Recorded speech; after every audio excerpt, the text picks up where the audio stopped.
Welcome to jobs insider. आप सभी का एक बार फिर से स्वागत है हमारे ऑफिशियल यूट्यूब चैनल पर।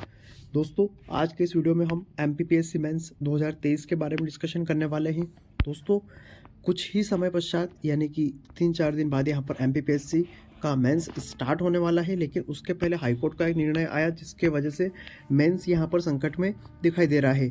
यहाँ पर प्रीलिम्स का रिजल्ट फिर से रिवाइज करने की नौबत आ गई है और MPPSC कैंडिडेट में यहाँ पर बवाल मच चुका है, क्योंकि MPPSC को जो यहाँ पर पेपर बनाता है उस पेपर में हमेशा कुछ न कुछ गड़बड़ियाँ यहाँ पर रहती हैं।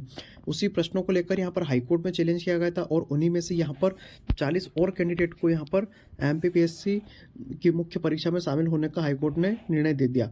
तो अब ये 40 कैंडिडेट यहाँ पर परीक्षा के 4-5 दिन पहले पात्र हुए हैं, तो इससे यह संभावना तो है कि यहाँ पर अब मेंस में 4 दिन पहले कैसे तैयारी करेंगे तो मेंस में बैठने के लिए टाइम भी मांग सकते हैं। उसके अलावा यहाँ पर और भी आपत्तियाँ लगी हैं, तो इन तमाम चीज़ों पर डिस्कशन करेंगे, साथ ही देखेंगे कि आखिरकार यहाँ पर क्या संभावनाएं बनेगी। तो साथियों, आप चैनल पर नए हैं तो चैनल को सब्सक्राइब करके हमें सपोर्ट अवश्य करिएगा, ताकि हम ऐसी महत्वपूर्ण अपडेट्स आपके लिए टाइम टू टाइम लाते रहें।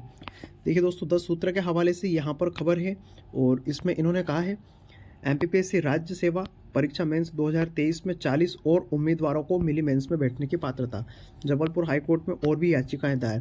40 लोगों को तो मिली चुकी है दोस्तों पात्रता, और भी यहाँ पर याचिकाएं दायर की जा चुकी हैं।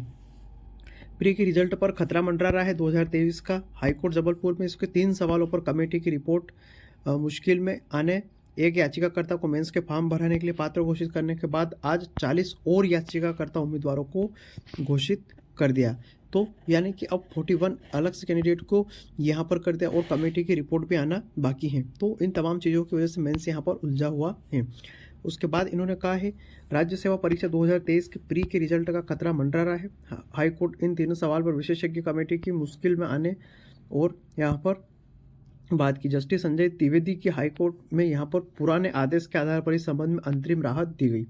हालांकि अभी औपचारिक आर्डर आना बाकी है। वहीं कुछ और याचिकाएं इस तरह की जस्टिस विवेक अग्रवाल की कोर्ट में भी लगी हैं, यानी कि जिसमें शाम तक सुनवाई संभावित है। अधिवक्ता अंशुल तिवारी द्वारा 40 उम्मीदवारों की ओर से पक्ष रखा गया और हाईकोर्ट ने पुराने आदेश के तारतम्य में उन्हें भी मेंस में बैठने की पात्रता दे दी। तो दोस्तों, हाईकोर्ट पर नजरें इस आधार पर सभी को पात्र न कर दे घोषित। इनकी एक जो यहाँ पर स्टेटमेंट है पुराना हाईकोर्ट का, उसके बेस पर यहाँ पर डिसीजन लिए जा रहे हैं। इन्होंने कहा इस मामले में अब नजरें इस बात पर है कि हाईकोर्ट केवल याचिकाकर्ताओं की जगह उन सभी उम्मीदवारों को पात्र घोषित करता है या नहीं जो इन प्रश्नों के चक्कर में ही मेंस का क्वालिफाई करने से चूक गए। तो कुछ प्रश्न ऐसे हैं जिनके कारण यहाँ पर कुछ कैंडिडेट बाहर हुए थे, उसके चक्कर में अगर हाईकोर्ट सभी को एलिजिबल कर देता है तो फिर यह मेंस पूरा बंटाधार हो जाएगा।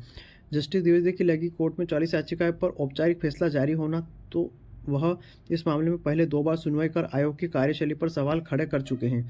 जस्टिस अग्रवाल की कोर्ट में गुरुवार को सुनवाई होकर आदेश आएगा। यदि ऐसा होता है तो फिर MPPSC को नए सिरे से यह देखना होगा कि कौन उम्मीदवार इस दायरे में आता है, यानी कि प्री का रिजल्ट रिवाइज करने की नौबत आएगी।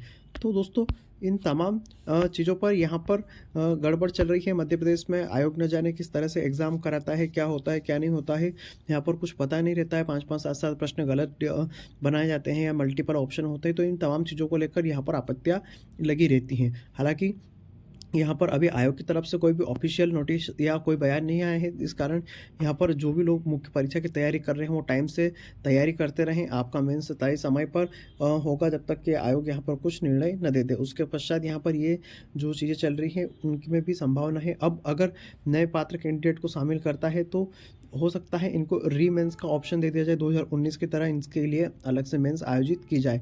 लेकिन यह संभावना कम है कि यह मुख्य परीक्षा यहाँ पर कैंसिल होगी।